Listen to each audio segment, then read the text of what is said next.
बाहेरचा समोसा काय एवढा टेस्टी लागतो तुम्हाला माहित आहे का? आपण जो बाहेर समोसा आणि कचोरी खातो तो एकदम टेस्टी लागतो, तर त्याचं गुपित आहे हा खास सिक्रेट मसाला। तर आज आपण इथे समोसा कचोरीसाठी लागणारा एकदम सिक्रेट मसाला बनवणार आहोत। तर ही रेसिपी आज मी तुम्हा सर्वांबरोबर शेअर करणार आहे, तर संपूर्ण रेसिपी पहा। तर नमस्कार, पारंपरिक रेसिपीज मराठीमध्ये तुमचं स्वागत आहे।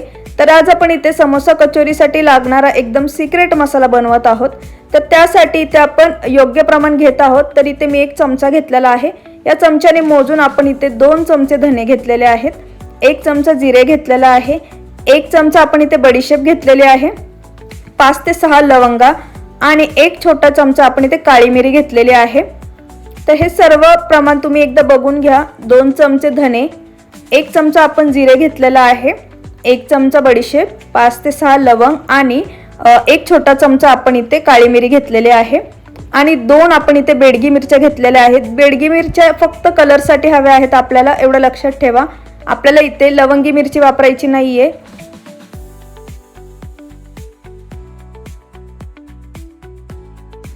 तर आता आपल्याला करायचं काय, गॅसवर एक पॅन गरम करायला ठेवायचा आहे। पॅन हा छान असा गरम झाला की मीडियम फ्लेम ठेवायचा आहे। आता यामध्ये आपण जे 2 चमचे धने घेतलेले आहेत, 1 चमचा बडीशेप, 1 चमचा जिरे आणि लवंग आणि आपण इथे काळी मिरी घेतलेली आहे, तर ती सर्व आपण यामध्ये आता ॲड करूयात। त्यानंतर फ्लेम हा लो टू मीडियमच ठेवायचा आहे। लो टू मीडियम फ्लेमवर हे सर्व मसाले आपण कमीत कमी 1 ते 1.5 मिनिटं आपल्याला फक्त भाजून घ्यायचे आहेत। 1 ते 2 मिनिटं छान असे खरपूस भाजून घ्यायचे आहेत। हाय फ्लेम ठेवायचं नाहीये, नाहीतर ते जळू शकतात, त्याच्यामुळे ते मसाले एकदम कडू लागतील। हलकेसे आपल्याला खरपूस भाजून घ्यायचे आहेत, तेवढं लक्षात ठेवा। त्यामुळे मसाला हा गॅसची फ्लेम आणि आपण जे प्रमाण घेतलं आहे ना त्याच्यावर डिपेंड करतो की मसाला हा कसा बनणार आहे। त्यामुळे हलकासा आपल्याला हा भाजून घ्यायचा आहे आणि योग्य प्रमाणात घ्या, जसं ज्या प्रकारे मी दाखवलं आहे तसं। त्यामुळे हा मसाला एकदम अप्रतिम बनतो। तर आता काय करायचं आहे, इथं आपण ज्या 2 बेडगी मिरच्या घेतलेल्या आहेत याच्या आता आपल्याला बिया काढून घ्यायच्या आहेत। त्याच्यामुळे अशा प्रकारे 2 भागांमध्ये कट करून त्याच्या बिया काढून घ्या। त्यानंतरच यामध्ये पॅनमध्ये ॲड करा। आता हेही आपल्याला साधारण एक अर्धा मिनिट आपल्याला हलकंसं परतून घ्यायचं आहे। आता हे सर्व मसाले छान असे खरपूस भाजून घेतल्यानंतर आता आपण हे एका प्लेटमध्ये काढून घेऊयात। हलकेसे स्प्रेड करून घेऊयात, म्हणजे हे पटकन थंड होतील आणि आपण मसाला वाटून घेणार आहोत ना, तो पटकन वाटलाही जातो। त्यामुळे अशा प्रकारे खरपूस भाजून घ्यायचा आहे मसाला।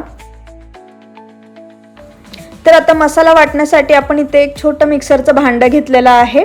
यामध्ये हा पटकन वाटला जातो, एकदम बारीक अशी पावडर बनते। आता हा आपण यामध्ये ॲड करूयात। तर हा जो मसाला आपण बनवत आहोत ना, यापासून आपण फक्त समोसा किंवा कचोरीच नाही बनवणार, तर यापासून तुम्ही बटाट्याची भाजी, कोणतंही चाट असू दे किंवा फ्राय असू दे, तेही बनवू शकता।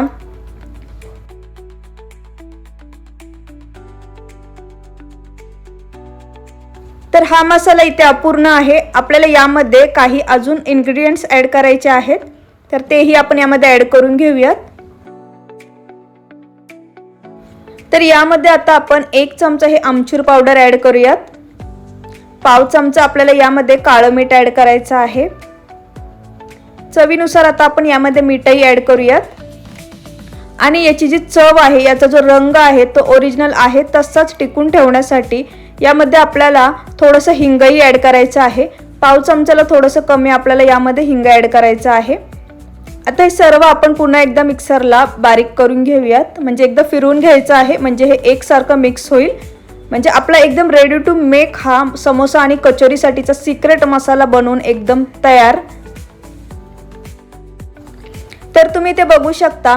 आता बाहेरची जी टेस्ट आहे समोसा आणि कचोरीची, ती आता तुम्ही घरीच अनुभवू शकता। तर हा सिक्रेट मसाला वापरून तुम्ही एकदम खमंग अशी समोसा आणि कचोरी बनवू शकता। तर तुम्हाला आता करायचं काय आहे, तुम्ही जे स्टफिंग बनवणार आहे ना बटाट्याचं, त्यामध्ये फक्त हा 1 चमचा फक्त हा सिक्रेट मसाला तुम्ही ॲड करा। अगदी बाहेरचं जसं तुम्ही समोसा आणि कचोरी खाता ना, एकदम तशी टेस्ट लागते याची। एकदा घरी नक्की ट्राय करून बघा। तर इथे हा आपण समोसा आणि कचोरीसाठीचा सिक्रेट मसाला बनवलेला आहे।